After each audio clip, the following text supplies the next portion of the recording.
मेरे अंगना में तुलसा खड़ी, कन्हैया जी को प्यारी लगी। ओ मेरे अंगना में तुलसा खड़ी, कन्हैया जी को प्यारी लगी। ओम श्री विष्णवे नमः। ओम तुलसी नमः। दोस्तों, तुलसी जी की पूजा बहुत ही महत्वपूर्ण होती है और वो भी कार्तिक मास के दौरान बात करें तो कार्तिक मास में भक्त एक दिन भी तुलसी जी की पूजा बिल्कुल भी नहीं छोड़ते हैं, क्योंकि कार्तिक मास में तुलसी पूजन का बहुत अधिक फल बताया गया है। तो ऐसे में आप सभी के बहुत अधिक प्रश्न आ रहे थे कि रविवार के दिन हम तुलसी जी का पूजन करें या नहीं करें। देखिए, इसके विषय पर मैंने पहले भी वीडियो के माध्यम से आपको बताया था कि मंगलवार, रविवार और एकादशी के नियम कुछ अलग होते हैं बाकी के दिनों से। और कार्तिक मास में तुलसी पूजा को लेकर, रविवार के दिन तुलसी पूजा को लेकर भक्तों के मन में अलग अलग मत भी हैं। कुछ भक्तों के अनुसार किसी भी महीने में तुलसी पूजा रविवार के दिन नहीं की जाती है, तो हम कार्तिक मास में रविवार की पूजा, जो तुलसी जी की पूजा है, वो भी नहीं करेंगे। लेकिन कुछ भक्तों का मानना है, कुछ विद्वानों का मानना है कि रविवार को हम तुलसी पूजा कर सकते हैं, और वो भी खासकर कार्तिक मास तो इतना विशेष महत्व के साथ होता है, इसमें हमें रविवार के दिन भी तुलसी पूजा जरूर ही करनी चाहिए। तो मेरा मत ये है कि आपको कुछ चीजें ध्यान रखकर तुलसी पूजा रविवार के दिन भी जरूर ही करनी चाहिए। देखिए, तुलसी को इस दिन हमें स्पर्श नहीं करना चाहिए, हमें दूर से ही दीप दान जो है इस दिन हमें कर लेना चाहिए। और धार्मिक मान्यता है कि रविवार के दिन तुलसी जी में जल नहीं अर्पित करना चाहिए। तो हम कार्तिक मास में भी तुलसी जी को जल अर्पित नहीं करेंगे, लेकिन दीप दान कर सकते हैं। दोनों समय ही दीप दान कर सकते हैं। सुबह भी आप दीप दान कर सकते हैं और शाम के समय भी दीप दान कर सकते हैं। अब बात कर लेते हैं जिन भक्तों ने शालिग्राम रखे हुए हैं तुलसी पूजा में, वह किस प्रकार से शालिग्राम जी की पूजा करें। तो देखिए, शालिग्राम जी की पूजा करेंगे तो तुलसी का स्पर्श होगा। देखिए, ऐसे में आप एक दिन पहले से ही ध्यान रखिए, जैसे कि जब शनिवार का दिन हो, शाम को जब आप पूजा करेंगे तुलसी जी की,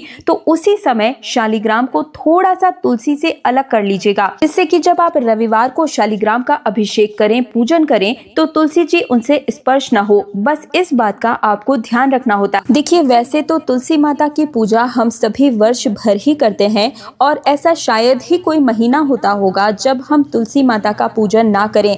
लेकिन केवल कार्तिक मास के दौरान की गई पूजा से हमें पूरे वर्ष भर की गई पूजा का फल जितना प्राप्त नहीं होता, उससे कई गुना ज्यादा फल की प्राप्ति होती है। हजारों अश्वमेघ यज्ञ के बराबर कार्तिक मास में तुलसी जी की सेवा करने का फल प्राप्त हो जाता है। और इतना ही नहीं, कार्तिक मास में तुलसी जी की सेवा करने से संतान, विवाह, उत्तम जीवन साथी की इच्छा भी पूर्ण होती है और किसी भी समस्या से आप मुक्ति भी पा सकते हैं। तुलसी पूजन से ये सब कुछ संभव है। तो चलिए, सबसे पहले बात कर लेते हैं कार्तिक मास में तुलसी जी की सुबह की पूजा का क्या विधि विधान है। तो देखिए, सबसे पहले ब्रह्म मुहूर्त में उठकर स्नान करें, और फिर आप चाहें तो पहले भगवान विष्णु या सूर्य देव को जल अर्पित कर सकते हैं, या सीधे तुलसी जी की भी पूजा आरंभ कर सकते हैं, क्योंकि भगवान विष्णु और तुलसी में कोई अंतर नहीं माना जाता है। अब एक पात्र में गंगा जल और शुद्ध जल मिलाकर उस जल से तुलसी जी की जड़ में 3 बार आपको अर्पण करना है, और फिर बचे हुए जल को आप तुलसी जी के पत्तों और तने में छिड़क दें। इसके बाद तुलसी जी की जड़ में हल्दी 1 चुटकी जरूर ही डालें। और आप ध्यान रखें कि कार्तिक मास के दौरान हमें हर रोज तुलसी माता को सिंदूर नहीं लगाना चाहिए। पूरी कार्तिक मास के दौरान आप सिंदूर को छोड़कर हल्दी या चंदन जो होता है, उससे ही माता रानी तुलसी मैया को टीका करेंगे। अब वस्त्र की भावना से हम मौली धागा समर्पित करेंगे, और इसके बाद में आप चाहें तो दीपक जो है मिट्टी का ले सकते हैं, धातु का ले सकते हैं, या आटे का दीपक भी आप जला सकते हैं। और इसमें आप तिल के तेल का प्रयोग करेंगे तो श्रेष्ठ माना जाता है, या फिर आप शुद्ध घी का भी प्रयोग कर सकते हैं। और अब तुलसी माता को अक्षत, पुष्प, धूप, दीप और भोग समर्पित करें। भोग के स्वरूप में आप मिश्री, बताशा, गुड़, शक्कर या कोई भी फल रख सकते हैं। और अब सुबह की पूजा के अंत में आप दीपक को क्लॉकवाइज घुमाकर 5 या 7 बार आरती करें, और आरती के लिए तुलसी मंत्र का जाप कर सकते हैं।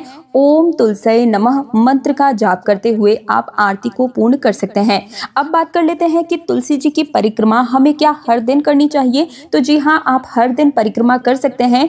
केवल रविवार, मंगलवार और एकादशी के नियम कुछ अलग होते हैं, वो वीडियो में मैं आगे आप सभी को बताऊंगी। तो देखिए, सबसे पहले तो हर दिन जब आप तुलसी जी की परिक्रमा करेंगे कार्तिक मास में, तो आप चाहे तो 5, 7 या फिर 11 परिक्रमा कर सकते हैं। और यदि जगह की कमी है तो आप अपने स्थान पर ही खड़े होकर घड़ी की दिशा में घूमकर भी परिक्रमा को पूर्ण कर सकते हैं। कार्तिक मास में तुलसी के पास बैठकर कथा सुनना या ओम नमो भगवते वासुदेवाय नमः या फिर ओम क्लीम कृष्णाय नमः मंत्र का जाप करना अत्यंत ही शुभ माना जाता है। कहा गया है कि तुलसी के समीप किए गए मंत्र जाप का फल सामान्य स्थान से कई गुना अधिक प्राप्त होता है। और अब जान लेते हैं कार्तिक मास में शाम की पूजा हमें तुलसी जी की किस प्रकार से करनी चाहिए। तो देखिए, संध्या के समय में तुलसी के समीप दीपदान करें। दीपदान का अर्थ है अंधकार में प्रकाश फैलाना, और यही दीपदान कार्तिक मास में सबसे बड़ा पुण्य कर्म भी है। शाम की पूजा में केवल दीपदान, परिक्रमा और मंत्र जाप करें। यदि चाहें तो तुलसी व शालिग्राम की संयुक्त पूजा भी कर सकते हैं। दोनों की एक साथ पूजा करने से अनंत गुना पुण्य फल की प्राप्ति होती है।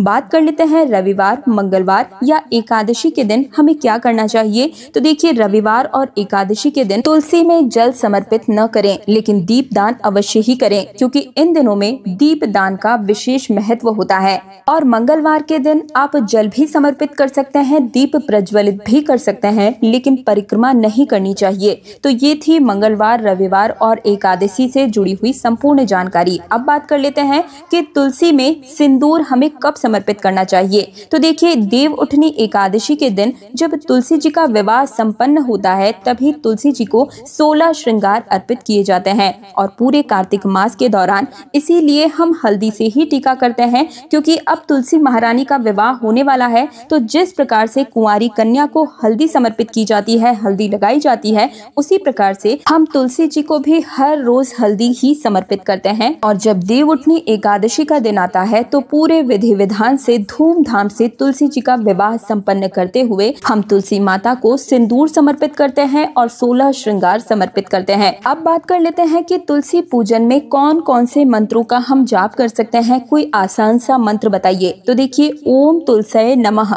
ये सबसे आसान मंत्र है। इसी के साथ आप चाहें तो ओम क्लीम कृष्णाय नमः मंत्र का जाप कर सकते हैं, या फिर ओम नमो भगवते वासुदेवाय नमः मंत्र का भी जाप कर सकते हैं। इसी के साथ में तुलसी जी का मंत्र है महाप्रसाद जननी सर्व सौभाग्य वर्धिनी आदि व्याधि हरा नित्यम तुलसी त्वाम नमोस्तुते। इस मंत्र का जाप करके भी आप तुलसी माता और भगवान विष्णु दोनों की कृपा प्राप्त कर सकते हैं। कार्तिक मास में तुलसी जी के पूजन से व्यक्ति को असीम पुण्य, सुख, समृद्धि, सौभाग्य और मोक्ष की प्राप्ति होती है, और सभी प्रकार के जीवन के कष्ट, दुख, दर्द भी दूर हो जाते हैं। अब बात कर लेते हैं कि अगर कार्तिक मास के दौरान हमने जो नियम लिए हैं, उन बीच में अगर हमें कहीं बाहर जाना पड़ गया तो क्या करें। तो देखिए, आप अपने किसी भी पड़ोसी को या परिवार के किसी भी सदस्य को कहकर जा सकते हैं, और इस दौरान आप सुबह के समय उसी प्रकार से कार्तिक स्नान करते हुए भाव रूपी आप तुलसी जी की पूजा कर सकते हैं। इसी के साथ में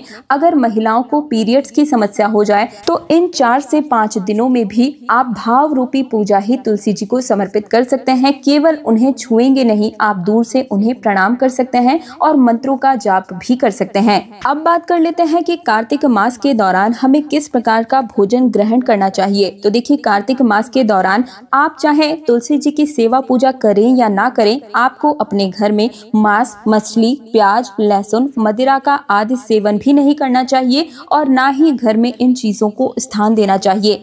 एक समय का भोजन आप ग्रहण कर सकते हैं, एकाहारी जिसे कहा जाता है, या फलाहार करना भी श्रेष्ठ माना जाता है कार्तिक मास के दौरान। साथ ही में तामसिक भोजन से बचें और सात्विक भोजन को ही अपनाएं। भजन कीर्तन और कथा श्रवण करें। आप हमारे चैनल पर भी कार्तिक महात्म्य की कथा हर रोज सुन सकते हैं, तो इसके लिए मेरे चैनल को सब्सक्राइब कर लीजिएगा ताकि हर रोज सुबह के समय में आप कार्तिक महात्म्य के हर एक अध्याय को सुन सकें। इस मास में भगवान श्री हरि विष्णु, श्री कृष्ण, तुलसी माता, राधा कृष्ण के भजन कीर्तन जरूर ही करने चाहिए। भागवत कथा, विष्णु सहस्त्र नाम या गीता का पाठ भी करें। साथ ही में कार्तिक मास के दौरान दान पुण्य का विशेष महत्व होता है। इस दौरान आप अन्न, वस्त्र, दीप, गौ, तिल, सोना, भूमि आदि का दान करें, बहुत ही शुभ फलों की प्राप्ति होती है।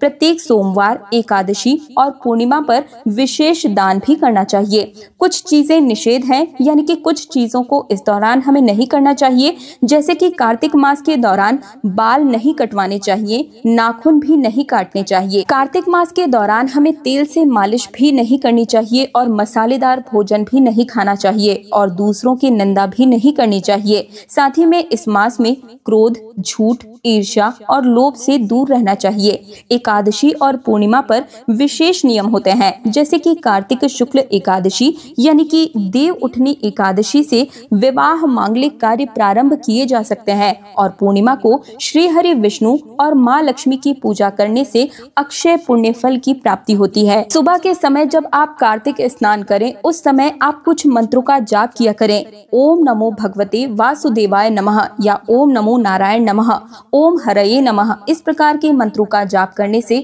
आप अपने हर एक क्षण को और अपने शरीर के हर एक अंग को शुद्ध कर रहे होते हैं और ईश्वर से मिलन का ये कार्तिक का मास सबसे ज्यादा पवित्र समय माना जाता है। तो ये थी कार्तिक मास से जुड़ी हुई कुछ और भी जानकारियां।